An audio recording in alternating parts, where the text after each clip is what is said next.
Hey everybody, hey, it's Lee Godbold over here at Junk Removal Authority, where we help junk removal business owners make more money and live a better life. If you guys are interested, or you already own a junk removal business, or you're interested in getting into a junk removal business, make sure you head on over to junkarray.com, see how we can help you, all the way from a franchise alternative startup business package to a complete suite of digital marketing services specialized for the junk removal industry, to a contact center that can take your calls and book your jobs. JRA probably has a solution that you need, and we can be a big help to you. So check us out over at junkarray.com. All right, so we're coming up on 2023. It's time to start thinking about goals. And we could do a video right now just going on how do you set goals and what are some goals you want to set or whatever. And it could be a very high level video without a ton of detail. And I think it wouldn't be as valuable as what we're about to give you right now. Because what we're going to do is we're going to break down into one specific goal that is going to apply to every junk removal company in the entire country, in Canada, wherever else your junk removal company is, or your prospective junk removal company is. This video applies to you. It doesn't matter how long you've been in business or what size you are, whatever. You can implement this goal in 2023, and it's going to make your junk removal business better. And what that is make a goal in 2023 to own a particular area in your market, to be the company in that area. And it's going to be a smaller block. So as an independent junk removal business that is unaffiliated with any franchises, you have the advantage of operating anywhere you want to go. A franchise doesn't have that option if they don't own the territory. So we look at that as being an advantage. The thing is it can actually be a disadvantage if used incorrectly. And what I mean by that is if you're targeting too large of an area, you're spreading out your resources, you're spreading out your message, you're never truly going to gain the advantage of having a great, well-known brand in your market. So when a franchisee purchases into a franchisor system, they're buying a population block. Now it depends which system you go with, but as a general rule, they're going to sell population blocks of either 50,000, about 250,000, or 500,000. So if you want a 500,000 population block in Big Blue, you can't even buy it in Big Blue anymore, but let's say in whatever franchise system you want a 500,000 population block, they're going to say, all right, you got an initial franchise fee of $100,000. And that gets you that first 500,000 block plus several other things. If you want to buy another block of 500,000 or 250,000 or whatever, well, it's going to be another 30 grand or another 50 grand, 80 grand, 100 grand, whatever, depending on the franchise system. So that company is thinking long and hard before they buy those blocks, because they're coming out of a lot of money in order to do it.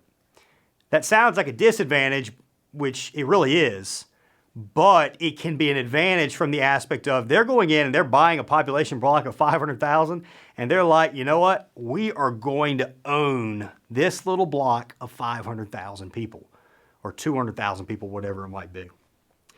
So what I want you to do is I want you to pick a spot, a small area, smaller than 500,000. Pick a small area within your location, within the metro population that you service, and say, you know what, I'm going to own it. So what does that mean by owning it? Well, that means you prioritize your Google Ads advertising within that area.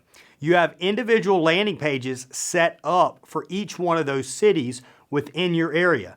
The homepage on your site, make sure it prioritizes that particular small city, that particular small area on your website within your area. And then you're going to go non-digital. So yard signs. Do a yard sign blitz. If somebody's driving in that small area, they need to see your junk company's yard sign somewhere. That is an excellent way to build a brand that's cheap. Sticky notes.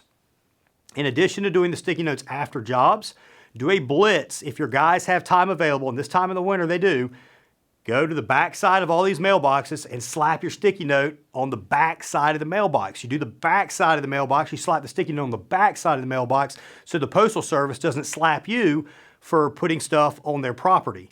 They're not going to see the back of the mailbox, but the customer will. What else you're going to do? We mentioned Google Ads and your SEO, your website, and all like that. That's the digital stuff. It's focused. Put your networking.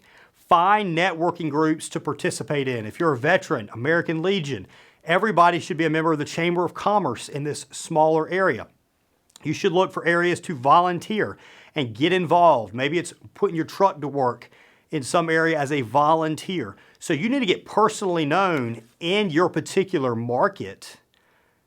Get a personal reputation going, and people are going to want to do business with you. The Christmas parade, if there's a Christmas parade in that market, you need to be in that Christmas parade next year. If there's schools within that market, which there should be, if you're picking on any market that's a target market, there should be some schools located in it.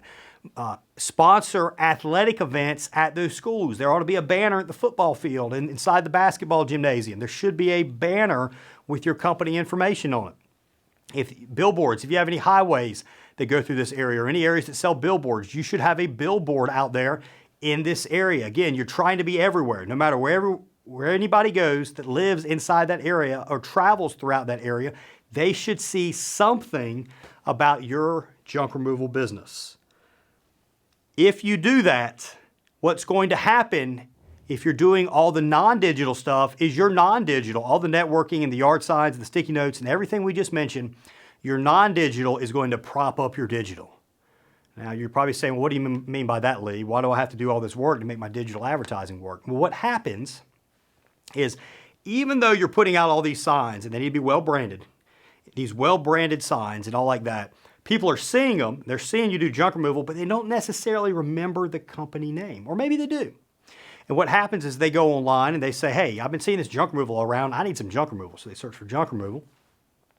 There's a couple different scenarios. This is one, they search for junk removal and they're like, what is that company that I've been working with? And they'll go through different listings or whatever, and hopefully you're doing a good job. Maybe you have a JRA Google Ads campaign, so you're showing way up on the top of the list, and they go to your site and you're like, hey, this is it. This brand on this site matches the brand I've seen on the sticky note, which matches the brand that I've seen as a yard sign, which matches the shirt that fellow was making at the local Chamber of Commerce meeting that I'm at. You see where we're going with this. Everywhere people look needs to be something with your junk removal company, with your color, with your shirt, with your advertisement. Just completely blanket your area where people are almost sick of seeing your junk removal stuff, and I can guarantee you're going to have a successful business, especially at that area that you're doing all that in, because your competition is going to become irrelevant. So your non-digital is going to prop up your digital. You're going to get better results on PPC. So I mentioned there's two scenarios. You have the one where the searcher just searched for one junk removal, the junk removal keyword. The other is the searcher searches for your company name because they have paid attention to what your company name actually is. They're like, hey, before I hire this company who I just saw this yard sign, I want to know, are they actually a good company? Do they have a good reputation? So they go online and they're looking for reviews. And they're trying to find, hey, does your website tell them the information they want? Do you look like you're professional? Are the images you post online showing employees and a team that is welcoming enough and professional enough that they want to bring them into their very own home? So the digital is now supporting the non-digital, and the non-digital is also supporting the digital. This is this big kind of roundabout way of this stuff all coming together. So you're going to get better results on pay-per-click because of your non-digital stuff. So when they search, they might find your branded ad, so your company name, they're searching your company name. That's a cheap click. It's a very cheap click. So your PPC is now getting supported. They're seeing the online reviews. So that means your non-digital is now getting supported because you've got a great reputation. Now you might say, Lee, well, how do I choose the area that I'm going to go hyper-local in? Well, there are a few different criteria to look at. The very first and easiest is do your backyard. So wherever you live, say, hey, I'm local to this area, or wherever your office is, I'm local to this area, and this is the area that I'm going to own. Now, population size, I would say 150,000 or under. So if you got a couple areas that have 10 or 15,000, maybe you choose 2 or 3 areas that you're going to own and dominate. But 150,000 and under. And if you're in a big city and your hometown's a big city, then you choose a smaller part of that big city that you're going to focus in on. Make sure that the target customer lives within this area that you're choosing. So it's upper middle income, middle class, upper income, upper property values, age 30 plus. That's really kind of what you're looking for, especially the age 30 to 55, or excuse me, 30 to 65. That's what you're really, really looking for. So you're not going to build a super large company by targeting just this one area. You're probably saying, hey, man, I didn't get in business just to have a $150,000 a year company. I didn't get in business just to target 150,000 people. You know, I chose my market that has a million plus because I want to build a big multi-truck operation. This is where patience pays off, and it's setting a plan and working a plan pays off. If you focus in on that one area and you dominate that one area, you're going to get busy in that one area. You're going to get to the point where one truck can stay busy in that one area. So now you got one truck busy in that one area where you add another truck, you add more people, and guess what? You rinse and repeat. So now you're still focusing on that one area, but you got more resources coming in. You got more money coming in, you got more people, you got more trucks, whatever. So now you pick another area. You say, you know what? I'm going to own this area here, but I'm also going to own this area over here. And you just rinse and repeat. 5 years down the line, 7 years down the line, 10 years down the line, if you follow that strategy and every single year, 1 to 2 years, you add another truck and you focus on another smaller market, you will be the junk removal company in your major metropolitan area. I will guarantee it if you work that plan for 10 years in a row. 10 years. I want everybody getting in this junk removal business right now to think 10 years. This is not a get-rich-quick business. It never has been. It definitely isn't now. It is still an amazing business to get into, but this isn't some brand new niche, undiscovered business now. This is discovered. You got private equity money starting to come into the junk removal world.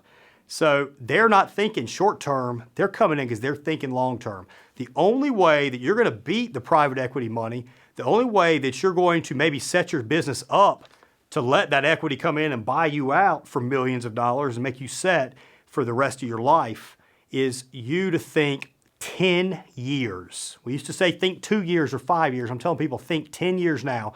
Plan on working this thing 10 years and you're going to have an amazing business, and work this plan right here and it's going to be the best business in your particular market. Hey, if you found this video to be helpful, please give us a thumbs up on that YouTube. Let us know how great it is. It helps us out, and it'll also make sure that more great videos are going to be coming your way with helpful tips. Also, we got that subscribe button. Hit that subscribe button and hit the little alarm bell, and you'll get a notification every time JRA produces a new video for you to enjoy and learn from. Again, guys, I'm Lee Godbolt with Junk Removal Authority. If we can help you out with digital marketing or consulting, head on over to junkra.com. We look forward to working with you. Thanks for watching this video. Lee Godbolt, Junk Removal Authority, where we help junk removal business owners make more money and live a better life. See you next time.